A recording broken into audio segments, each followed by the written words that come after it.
The first time Viktor Zale stepped onto the medical deck of the Harvathe Station, he was already regretting his decision. "Smells like burnt kelp and antiseptic," he muttered, pinching his nose as the airlock closed behind him. A tall, sinewy alien with translucent skin and too many joints in its arms approached him. "You are the terrestrial veterinarian?" "I'm the human vet, yeah," Viktor said, adjusting the duffel on his shoulder. "Dr. Viktor Zale. Earth licensed. Specializing in zoological trauma and exotic physiology." "Who's asking?" "I am Datan, chief biologist," the alien replied, its voice oddly melodic, like someone plucking glass strings. "You were summoned because of an incident with the Corvex specimen." "It is beyond our capacity." Viktor raised an eyebrow. "The Corvex? I read your request. You didn't send much detail. Just said predatory class 6, wounded in containment breach. That could mean anything from a broken claw to half its body missing." Datan's eye, or rather, its central optical organ, dimmed slightly. "It is best that you see for yourself." They walked down a long corridor, the walls lined with pulsating blue veins embedded in the structure. Viktor tried not to stare. The ship looked alive in places. He'd seen a lot since joining the Interspecies Aid Corps, but Harvathe Station still gave him the creeps. They passed a few other crew members, each of different species, each giving Viktor a wide berth. One with spines running down her back whispered something as he passed. He caught the word doomed. "Friendly place," Viktor muttered. Datan didn't respond. They stopped before a thick, curved door. A red light pulsed above it. Warning signs were scrawled in half a dozen languages, including English: "Caution, hostile containment." Datan entered a code and the door hissed open. The chamber was dimly lit, cold, and smelled faintly of blood and ammonia. In the center of the room, behind a transparent energy barrier, lay the creature. It was massive, easily the size of a transport shuttle. Sleek black scales covered its body, though several were torn or missing. One leg was twisted at an unnatural angle, and something was protruding from its side, looked like a shard of metal. Viktor took a slow breath. "That's a Corvex?" "Yes. She is named Vael," Datan said, his tone subdued. "During a routine behavioral study, her enclosure seal malfunctioned. She attempted to escape. Security intervened. She was subdued but received multiple injuries. We believe internal bleeding is ongoing. Bone fractures. Possibly organ rupture. We tried cellular regeneration. She rejected it. We administered pain inhibitors. They failed. Her vitals are unstable. We have exhausted all known options." Viktor stepped closer to the barrier.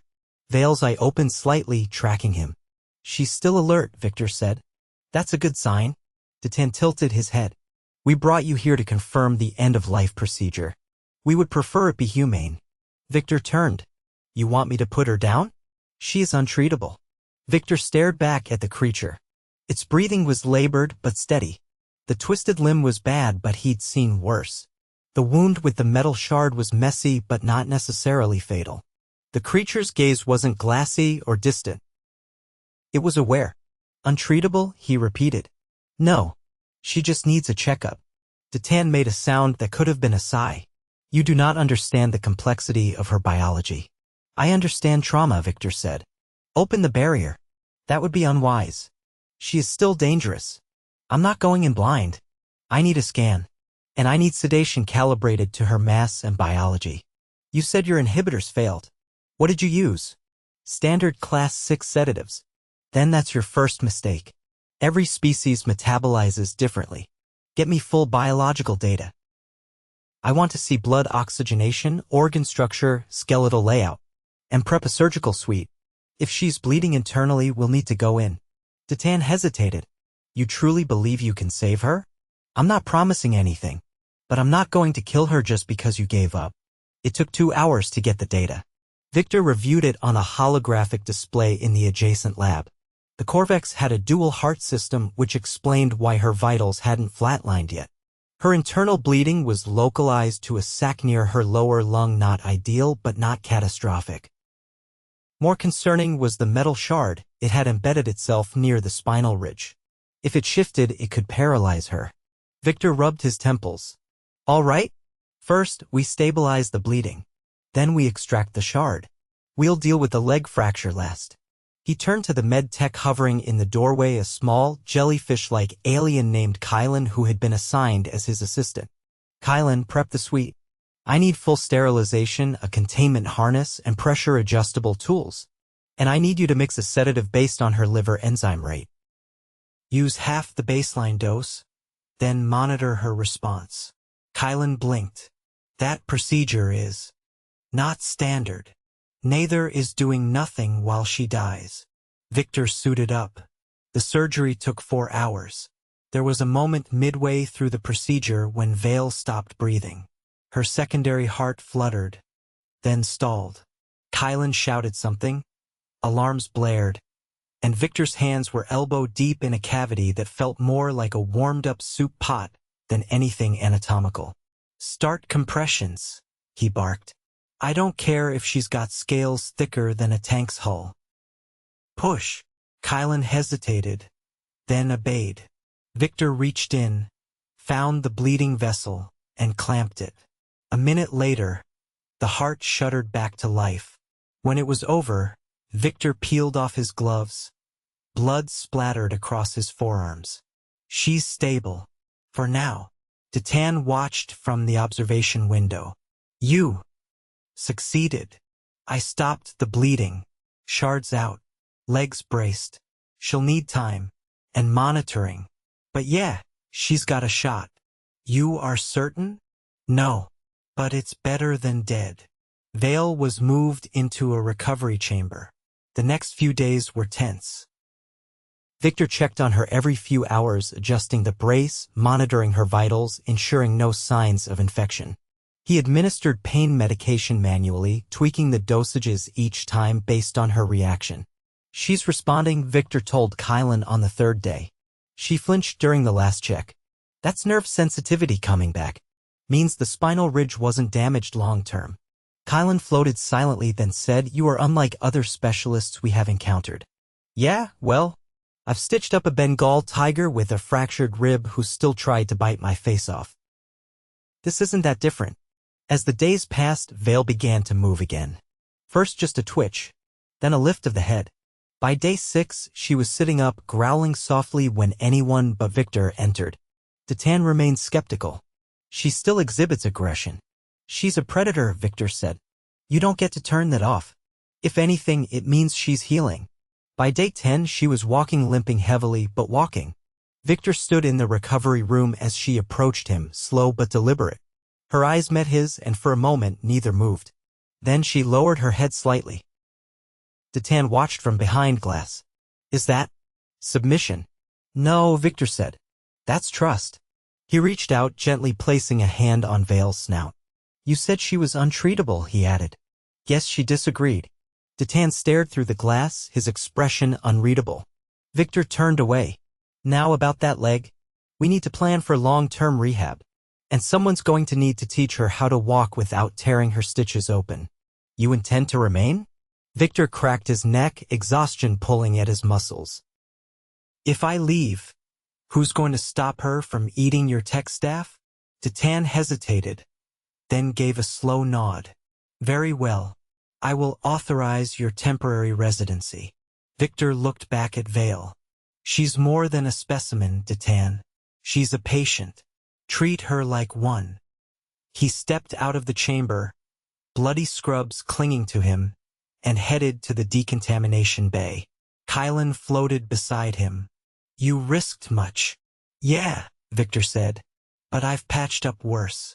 Once had to reattach a giraffe's jaw after it got kicked by an ostrich. That was a fun Tuesday. Kylan blinked. What is a giraffe? Long-necked, eats trees, hates dentists. I'll show you a picture later. And with that, Viktor Zale, veterinarian from Earth, trudged off to find a bed that didn't smell like antiseptic and ammonia, already dreading the next round of checkups.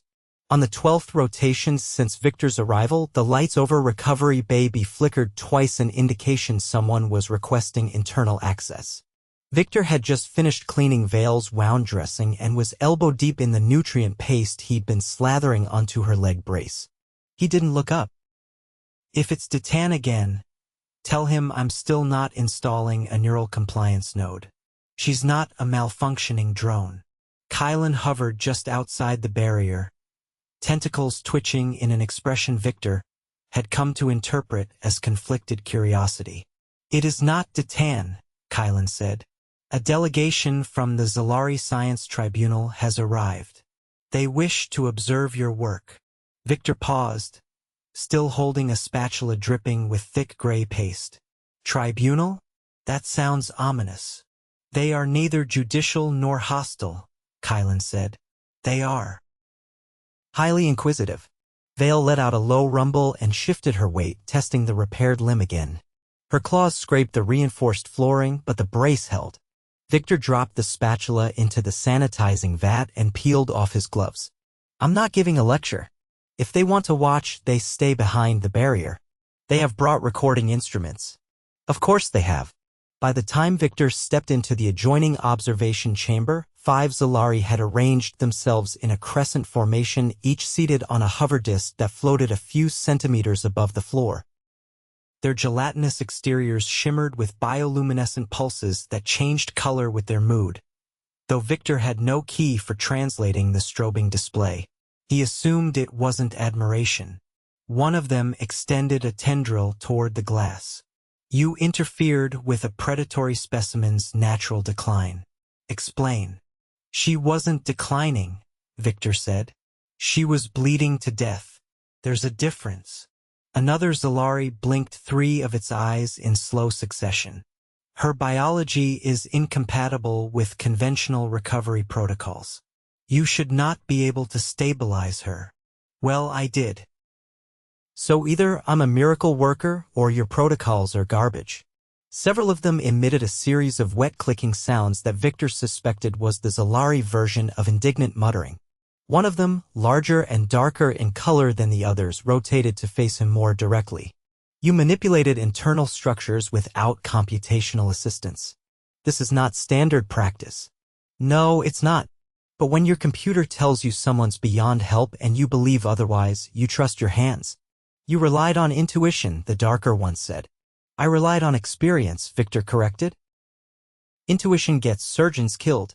Experience just makes them tired."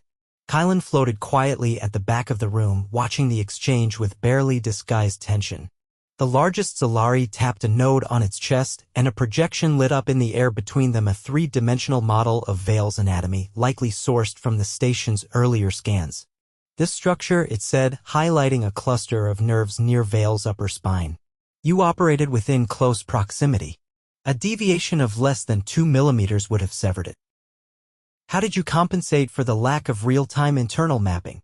"I didn't need a map," Viktor said. "I watched how her reflexes changed when I applied pressure. I listened to vascular response. I looked for swelling, temperature shifts. Your tech reads data. I read bodies." The Zalari paused, then adjusted the model to show a playback of Viktor's surgical movements. They had apparently recorded everything. He watched himself reach inside Vael's thoracic cavity, fingers steady, lips moving in silent calculation. "You were humming," one of them noted. "Yeah. Helps me focus." "You hummed during a procedure with a 97% fatality projection." "Well," Viktor said, "I didn't know that at the time. Probably good I didn't." There was a long silence while the delegation watched the playback again. Then one of them, smaller, with a faint green pulse in its core, tilted slightly. "Would you consider instructing our surgical staff in this tactile methodology?" Viktor blinked. "Wait, you want me to teach your medics how to use their hands?" "Correct. Our training disregards biological improvisation." "Your results suggest this may be a deficiency." Kylan's tentacles twitched again. "Several departments have flagged your techniques as dangerously imprecise." Viktor crossed his arms. "So did half the people at my vet school. Didn't stop me from saving a gorilla's kidney with a piece of recycled tubing."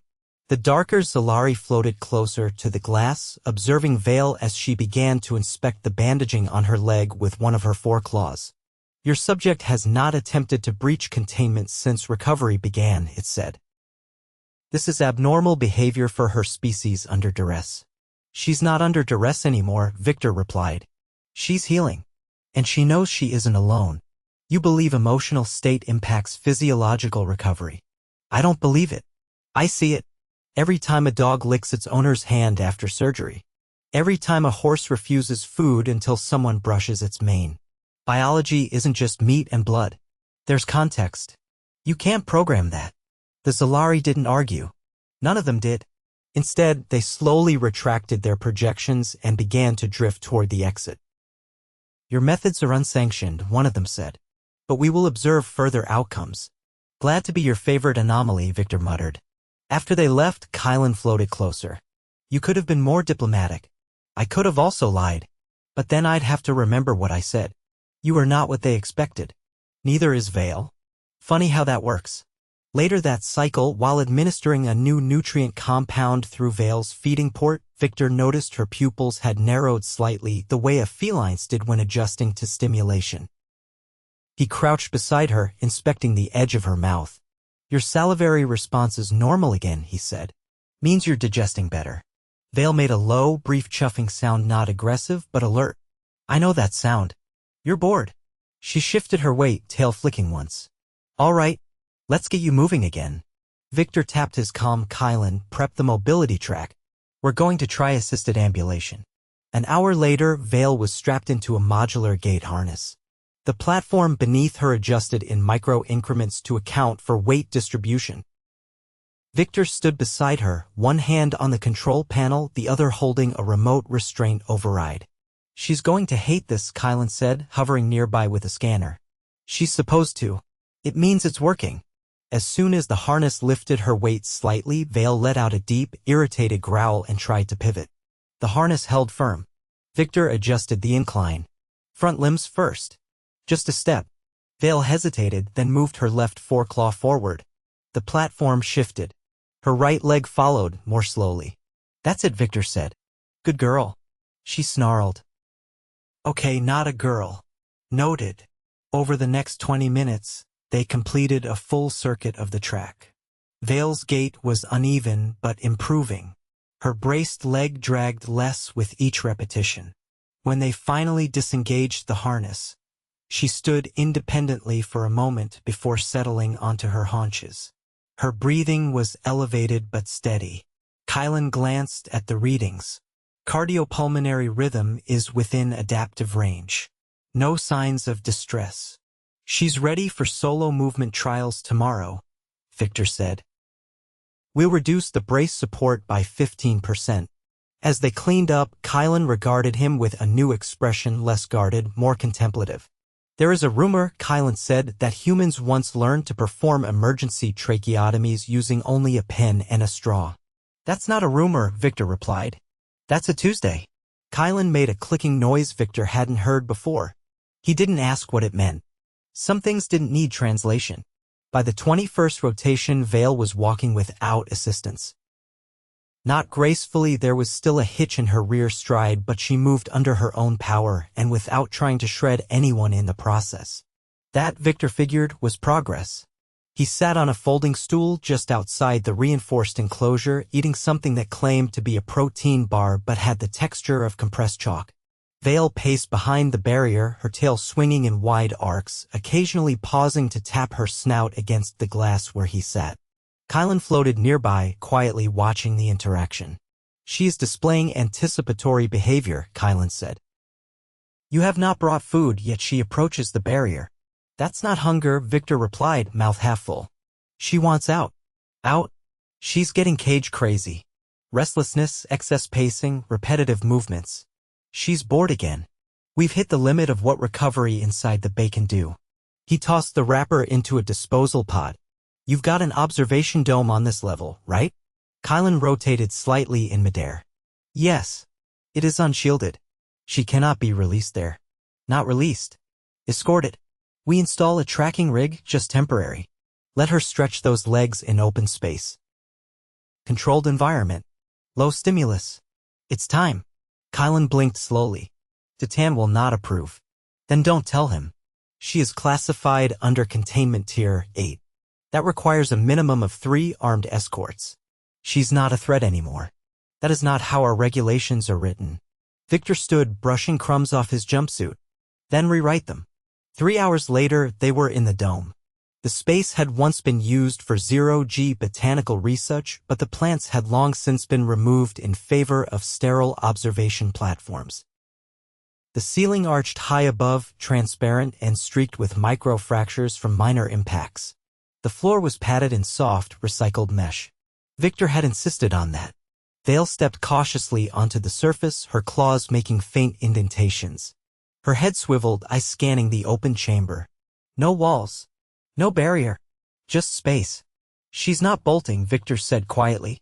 Kylan stood at the access panel, monitoring the vital feed streaming from the transmitter clipped onto Vael's back. It was barely the size of a thumb, nestled between her shoulder ridges. Heart rate is stable. Respiration unlabored. Vael took 3 slow steps, then paused. She turned toward Viktor and let out a short, sharp vocalization. She's asking permission, Viktor said. Kylan tilted forward. She is a predator. She does not require permission. Every creature does, if they've been caged long enough. Vael moved again, faster now, stride lengthening as she began to circle the room. Her gait was still uneven, but the limp had lessened. She broke into a gallop, surprisingly fluid, tail held steady behind her like a rudder. Viktor leaned against the wall, watching her move. That's what healing looks like. A low chime sounded from the upper speaker. Kylan glanced at the console. Titan is requesting entry. Of course he is. The door opened with a hiss, and Titan stepped inside, flanked by 2 station security officers. Their posture was tight, fingers resting on stun triggers. She is unsecured, Titan said. You have disregarded protocol. She's under observation, Viktor replied. And she's doing fine. Titan turned to the readout. There were other options. Virtual environments. Holographic simulations. You ever try to stretch your legs in a simulation after weeks in a cage? I have no legs. You know what I mean. Titan approached the barrier, watching as Vael slowed and came to a stop, chest heaving lightly. Her eyes locked onto him, and she did not move. She recognizes me, Titan said. She remembers who handled her when she was injured. And who didn't? I am not a physician. No, Viktor said. But she knows the difference between someone who sees her as a living being and someone who sees a liability. There was a long pause. She will require reclassification, Titan said. Her behavioral profile is no longer accurate. Good. That's the first sensible thing you've said since I got here. The security officers exchanged uncertain glances but didn't move. Vael slowly approached the wall of the dome, stopping just short of the transparent panel. She lowered her head slightly, not in submission but acknowledgement. Titan stepped closer. There was no fear in his movement, only calculation. She would not have survived without your intervention. She didn't just survive, Viktor said. She adapted. She cooperated. She healed. You defied multiple protocols to achieve this. Then maybe the protocols are the problem. Titan turned to the officers. Stand down. They relaxed slightly, though their hands didn't leave their weapons. Kylan moved toward the console. Shall I initiate return sequence? Not yet, Viktor said. Let her have 5 more minutes. They stood in silence, watching as Vael resumed her pacing, not out of agitation but exploration. Every movement more confident than the last. Later, back in the med station, Viktor stripped off his gloves and dropped them into the sanitizing bin. Kylan floated beside him, silent for a moment. You have altered our understanding of her species, Kylan said. There will be implications. There always are, Viktor replied. Science moves slower than instinct. You'll catch up. Will you return to Earth? Eventually. I've got a hyena with a cracked incisor waiting for me in Nairobi. But not yet. Kylan pulsed a soft blue. Why stay? Because she's not done healing. And neither are you. Titan entered the room, holding a small data slate. We have authorized a downgrade of Vael's containment classification, he said. Limited mobility access. No sedation unless necessary. You will oversee her care. Viktor nodded. About time. There is also a formal commendation being prepared. The tribunal has taken note. I don't care about commendations. I know. Titan paused before turning. She will live. That is what matters. Viktor watched him leave, then turned to the observation window. Vael lay curled in her enclosure, eyes half closed, resting. Not guarding. Not waiting to strike. Kylan hovered beside him. Your methods are difficult to replicate. They're not supposed to be easy. Will you document them? I already did. He tapped his head. In here. Kylan floated quietly for a moment, then said, would you teach? Maybe. Viktor leaned back against the wall. But first, I'm going to sleep for 12 hours straight. If anyone tries to wake me, I'm releasing Vael into the corridor. That would violate containment policy. So would sedating a gorilla because someone forgot it had feelings. Good night, Kylan. He stepped into the lift and let it carry him down to the crew quarters. He didn't dream of blood or broken ribs or claw marks on steel. He dreamt of open space and a predator learning how to walk again, one step at a time.